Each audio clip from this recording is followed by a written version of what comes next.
Oi, pessoal, tudo jóia? Bem-vindos a mais um vídeo do Projeto Neuro. Hoje nós vamos falar da anatomia de uma região muito importante do corpo humano, que é o tronco encefálico. Antes de começar a falar sobre o tronco encefálico, nós vamos ter que elucidar onde é que fica ele no nosso corpo, afinal de contas, qual o local que ele ocupa. Então eu trouxe aí a foto de uma hemissecção de encéfalo, para a gente ver como o tronco encefálico tem uma posição um pouco mais ventral que os outros elementos do encéfalo e um pouco mais mediana.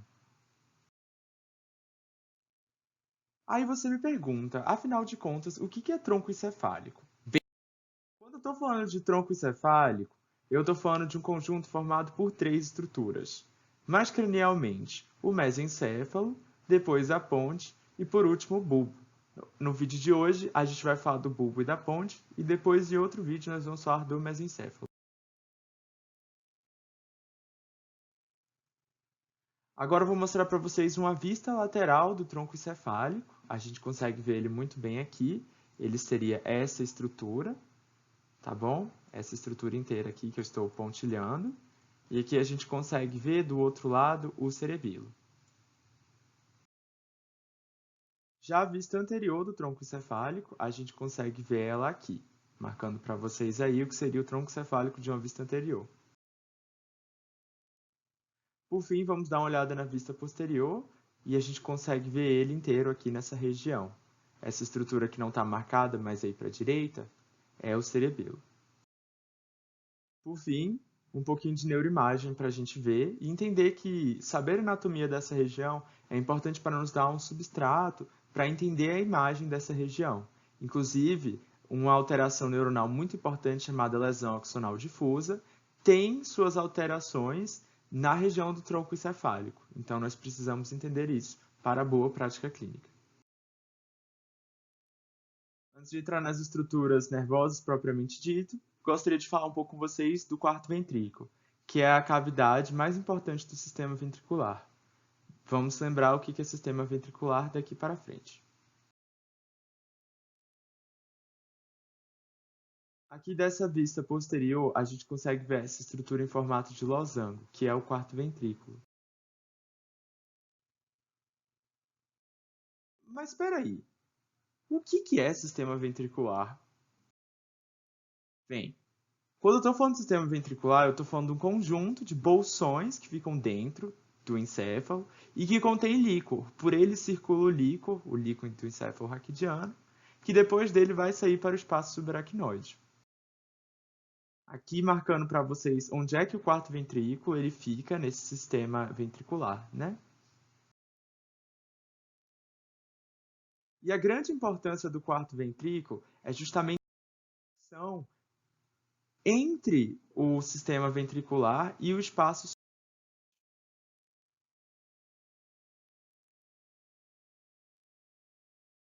Então, esse é o quarto ventrículo, que é muito importante por permitir a circulação do líquor, permitindo a passagem desse líquor do sistema ventricular para o espaço subaracnoide.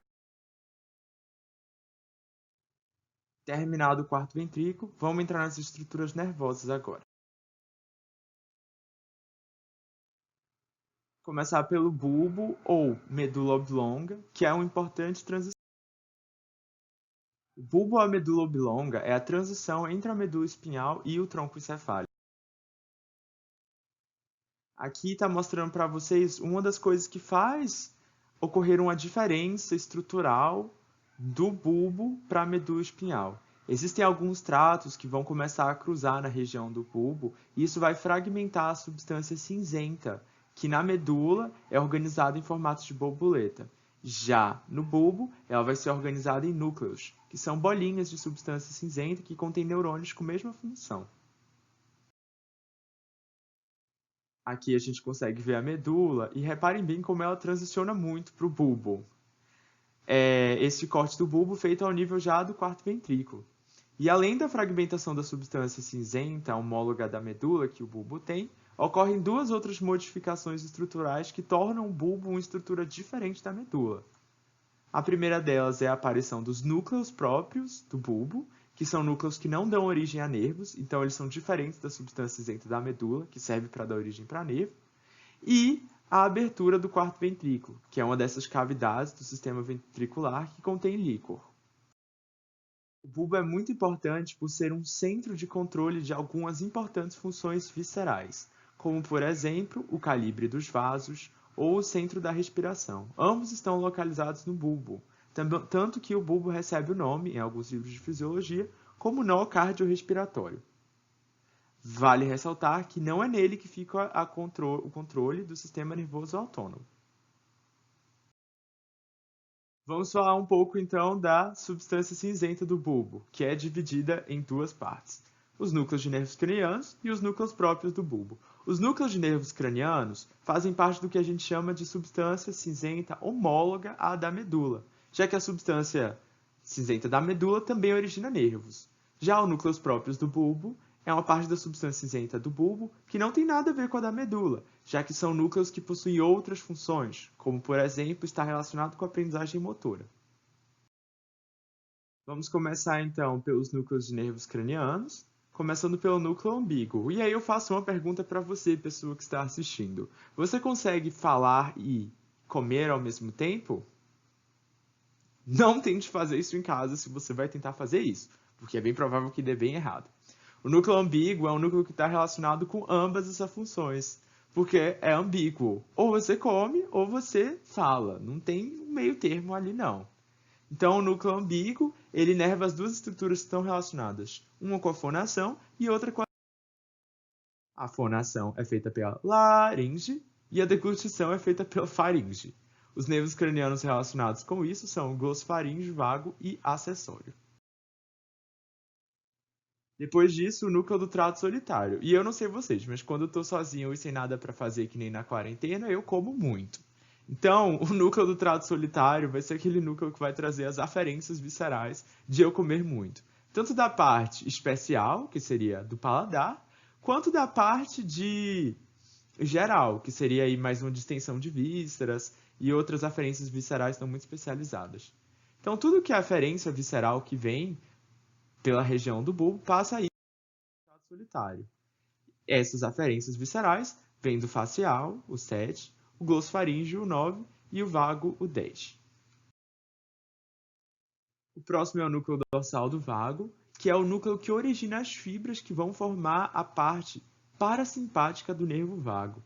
Vale lembrar que o nervo vago é o nervo parasimpático mais importante do corpo humano, sendo ele o grande responsável pela inervação parasimpática de vísceras torácicas e abdominais, sobrando a inervação parasimpática das vísceras pélvicas pela medula sacral.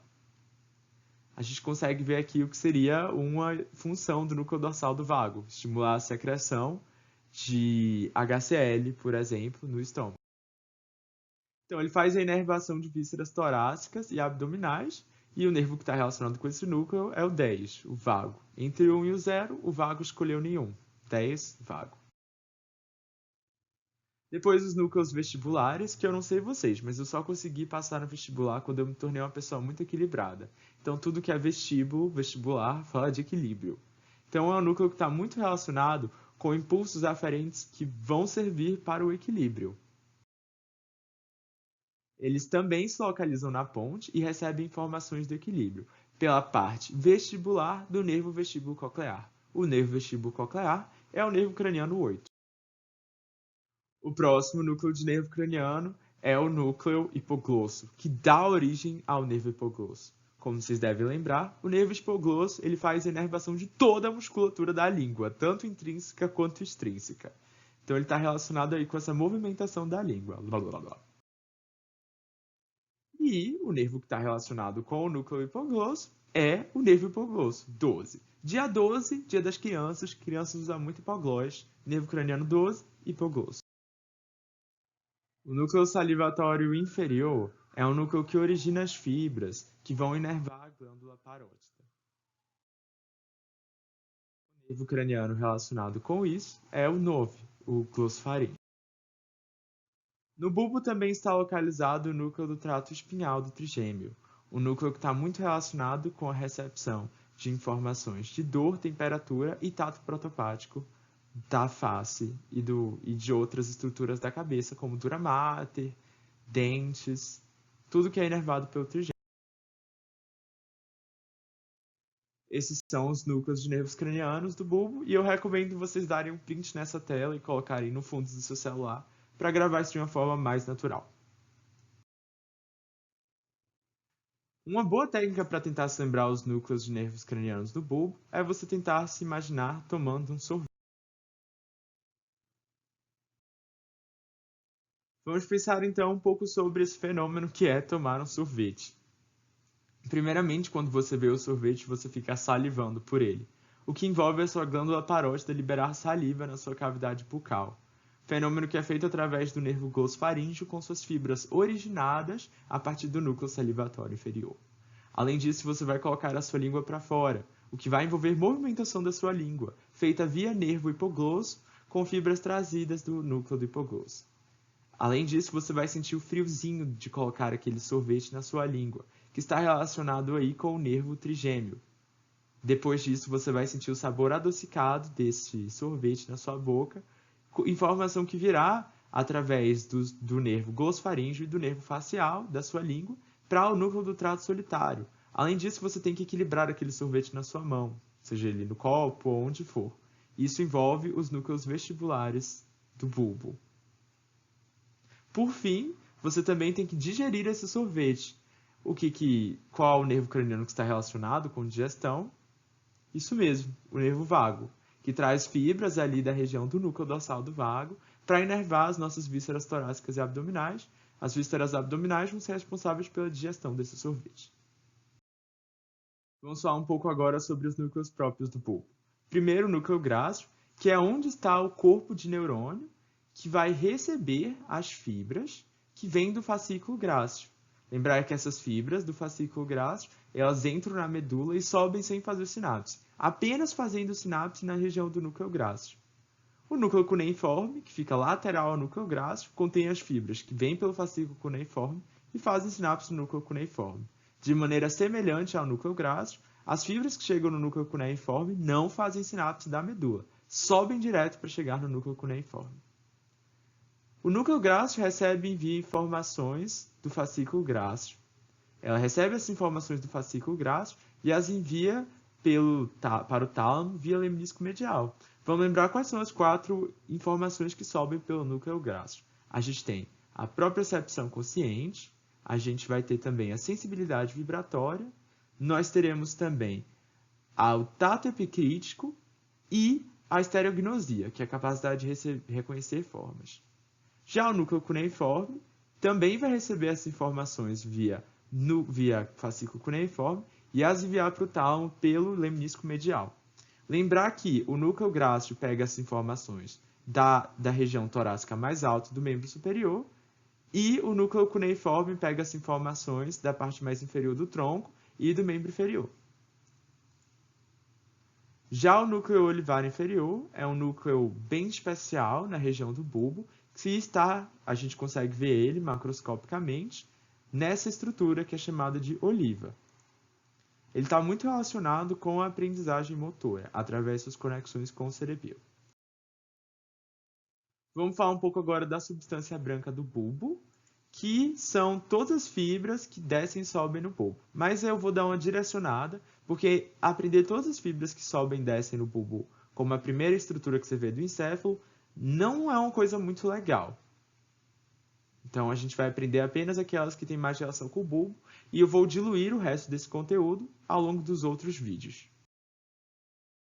Aqui, como eu disse, são todas as fibras que sobem e descem na substância branca do bulbo. E não é muito legal a gente tentar aprender todos agora.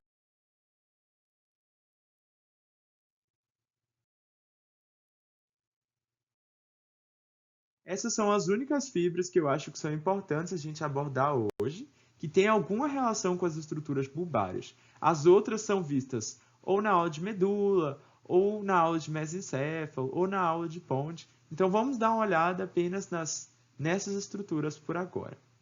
As fibras arqueadas internas e o lemnisco medial. Vamos começar com o lemnisco medial. Lembrar aí que as fibras que chegam do fascículo grácil fazem sinapse no núcleo grácil e cruzam por meio das fibras arqueadas internas para formar o lemnisco medial e subir em direção ao tálamo. As fibras do fascículo graxo e cuneiforme chegam em seus núcleos, os núcleos graxo e cuneiforme, e eles mandam essas fibras arqueadas internas, que vão cruzar o plano mediano, para subir como o lemnístico medial. Por fim, a formação reticular do bulbo, e se você ainda não sabe o que é a formação reticular, é um conjunto de fibras em formato de rede, com núcleos dentro desses espaços, que encontra-se de maneira longitudinal e medial no tronco encefálico. Seria um intermédio entre substância cinzenta e substância branca.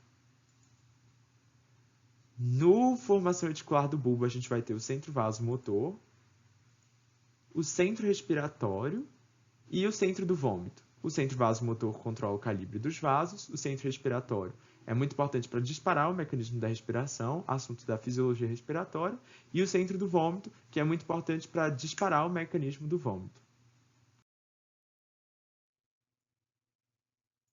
Vamos começar a falar um pouco agora da ponte. Ela que é irmã do cerebelo, já que ambas têm origem na mesma vesícula encefálica secundária, que é o metaencéfalo. Aqui uma imagem que dá para vocês verem como existem muitas conexões entre a ponte e o cerebelo, essas marcadas em verde. Então, a ponte tem amplas conexões com o cerebelo, e isso se deve ao fato de eles possuírem a mesma origem embriológica.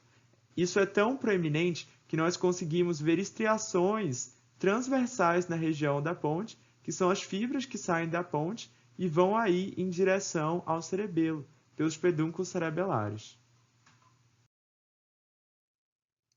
Aqui é a ponte, nós conseguimos ver a ponte, um corte transversal da ponte, mostrando que na região mais dorsal dela existe aí a abertura para o quarto ventrículo. A gente consegue dividir a ponte em duas partes. A base da ponte, que é a porção mais ventral, e o tegmento, que é a porção mais dorsal. Vamos começar pelas estruturas que se localizam na base da ponte. Agora vamos dar uma olhada nas fibras que atravessam a substância branca da base da ponte, começando pelas fibras córtico-nucleares, que são fibras que vêm da região motora do córtex e descem para fazer sinapse com núcleos de nervos cranianos motores, sendo responsáveis aí pelas nossas expressões faciais e movimentação da cabeça e da face. Elas chegam para inervar os núcleos de nervos cranianos motores. Nós temos também as fibras córtico-espinhais, que são as fibras que vão originar os tratos córtico-espinhais lateral e anterior, ou seja, são fibras que estão muito relacionadas com a motricidade voluntária distal dos membros, e axial proximal também, podendo fazer a movimentação aí do corpo humano. Eles atravessam o tronco encefálico para chegar na medula, lembrando que há uma decussação a nível do bulbo, chamada decussação das pirâmides, onde as fibras do córtico espinhal se dividem em trato córtico espinhal anterior e trato córtico espinhal lateral. Já as fibras córtico-pontinas são fibras que descem do córtex e vão para a ponte, onde farão sinapse com os núcleos pontinos. Esses núcleos são muito importantes para a formação do plano motor, do córtex para os núcleos pontinos. Vocês podem dar um print nessa parte se vocês quiserem se lembrar disso também. Mostrando aí pra gente a base da ponte e que como esses núcleos pontinos que estão na região da base da ponte recebem essas fibras córtico-pontinas e mandam fibras transversais que vão para o cerebelo via o pedúnculo cerebelar médio, que é essa estrutura que está mostrada aí. Essa circuitaria que vai do córtex para a ponte para o cerebelo, esse circuito córtico-ponto-cerebelar, é muito importante para a formação do plano motor, que nada mais é do que um conjunto de movimentos que o córtex, que o corpo deve realizar para conseguir realizar um movimento com precisão. Essa via é tão importante que o pedúnculo pela qual ela passa é muito grande. A gente consegue ver aqui o toloção que é o pedúnculo cerebelar médio, que é por onde passa a via córtico-ponto-cerebelar, responsável pela formação do plano motor. Aqui mostrando para vocês uma imagem uma tratografia em que a gente marca esse trato que vai ali do córtex para a região do cerebelo, passando pela ponte, que é muito importante para a formação do plano motor.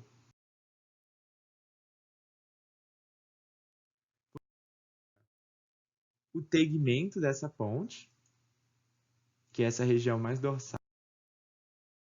Vamos dar agora uma olhada nas fibras do tegmento da ponte, que são os lemniscos, começando pelo lemnisco lateral, que traz informações auditivas dos núcleos cocleares para o tálamo. Vai passar ali pela região do colículo inferior, para depois ir para o corpo geniculado medial. Depois o lemnisco medial, que por sua vez traz informações que estão numa estrutura muito medialzinha ali da medula, que é o funículo posterior. Esse funículo posterior é por onde passa o fascículo grácil cuneiforme. Então, depois que o fascículo grácil cuneiforme fazem sinapses nos núcleos grácil e cuneiforme, esses neurônios do núcleo grácil cuneiforme vão mandar suas fibras para subirem aí pelo lemnístico medial, para atingirem os núcleos laterais do tálamo. Então, são as informações do núcleo grácil cuneiforme para o tálamo. Depois nós teremos o lemnísco espinhal, que são informações dos tratos espinotalâmico lateral, que traz dor e temperatura, e anterior, que sai pressão e tato protopático, para o tálamo. Temos também o lemnisco trigeminal, que assim como o seu nome já diz, ele traz informações do trigêmeo para o tálamo. Então seria aí essa sensibilidade da cabeça. Essas são todas as estruturas que passam pelo tegmento da ponte, os lemniscos. Vale lembrar que lemnisco significa fita. São fitinhas que trazem informações para o tálamo.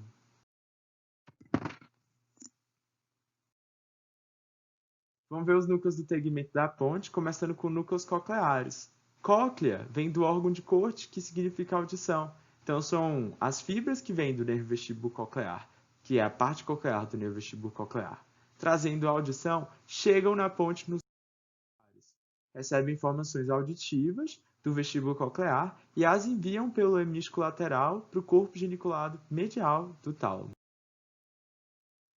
Depois nós teremos os núcleos vestibulares, muito relacionados com equilíbrio. Vale lembrar que tudo que é vestíbulo vem de equilíbrio, que recebe informações de equilíbrio pela parte vestibular do nervo vestíbulo coclear. Depois nós temos o núcleo do nervo facial, ou núcleo do facial, que vai mandar suas fibras via nervo facial para a inervação da musculatura mímica da face, então permitindo-nos fazer expressões faciais. Inervação da musculatura mímica da face via nervo facial. Depois nós teremos o núcleo abducente, ou abducens, que envia suas fibras pelo nervo abducente para a inervação do músculo reto lateral do olho, que nos permite fazer a abdução do olho. A gente consegue ver ele fazendo a abdução do olho com esse olho mais lateral. Assim, o núcleo do abducente está relacionado com a inervação do músculo reto lateral do olho. O núcleo do facial e o núcleo do abducente têm uma relação interessante, pois após as fibras nervosas saírem do núcleo facial, elas dão uma voltinha por sobre o núcleo do nervo abducente, criando uma estrutura macroscópica chamada colículo facial. Vamos dar uma olhada nisso então. A gente consegue ver aqui uma secção transversal da ponte, onde a gente está vendo o núcleo do nervo abducente, essa bolinha, e as fibras do nervo facial dando uma volta sobre ele, formando aí uma elevação chamada de colículo facial. A gente consegue ver aqui esse colículo facial, que é essa estrutura formada por essa voltinha que as fibras do nervo facial dão sobre o núcleo do nervo abducente. Por fim, o núcleo lacrimal, que está relacionado com a inervação da glândula lacrimal via nervo facial. A gente consegue ver aqui que ele inerva a glândula lacrimal via nervo facial. Depois, o núcleo salivatório superior, que está relacionado com a inervação das glândulas submandibulares. Essa inervação acontece via nervo facial.